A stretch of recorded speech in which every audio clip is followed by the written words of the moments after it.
கள்ளக்குறிச்சி மாவட்டம் உளுந்தூர்பேட்டை அரசு மருத்துவமனையில் இரு தரப்பினர் ஒருவரை ஒருவர் அடித்துக் கொண்டதால் பரபரப்பு ஏற்பட்டது. இதுகுறித்த கூடுதல் தகவல்களை வழங்க இணைகிறார் எமது செய்தியாளர் ஸ்ரீபாலாஜி. ஸ்ரீபாலாஜி, வணக்கம். இந்த மோதலுக்கான காரணம் என்ன? இது சம்பந்தமா ஏதேனும் புகார் பதியப்பட்டிருக்கிறதா? முழு விவரத்தை பதிவு பண்ணுங்க.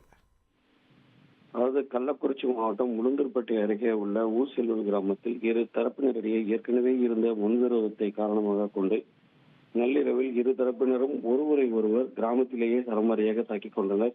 இதில் காயம்பட்டவர்கள் உளுந்தூர்பேட்டை அரசு மருத்துவமனைக்கு சிகிச்சை பெற வந்த நிலையில் மற்றொரு தரப்பினரும் அதே மருத்துவமனைக்கு சிகிச்சை பெற வந்தனர். அப்போது மீண்டும் அவர்களுக்கிடையே வாய் தகராறு ஏற்பட்டு பின்னர் வாய் தகராறு முற்றிய நிலையில் அங்கிருந்த மருத்துவமனை ஊழியர்கள், பொதுமக்கள், போலீசார் கண்முன்னே மீண்டும் சரமாரியாக தாக்கிக் கொண்டனர். சண்டை காட்சி தளம் போல அந்த மருத்துவமனை வளாகம் மாறிய நிலையில் கூடுதல் போலீசார் அங்கு வரவழைக்கப்பட்டு நிலைமை கட்டுக்குள் கொண்டு வரப்பட்டு அங்கிருந்து அவர்கள் அப்புறப்படுத்தப்பட்டனர்.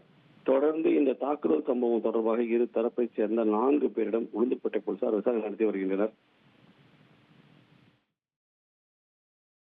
நன்றி ஸ்ரீபாலாஜி, உங்களுடைய விரிவான தகவல்களுக்கு. ட்ரெண்டை ஃப்ரெண்ட் ஆக்கிக்கோங்க. தந்தி டிவியின் சப்ஸ்கிரைபர்ஸ் அண்ட் ஃபாலோவர்ஸ் குடும்பத்துல நீங்களும் இணையுங்க.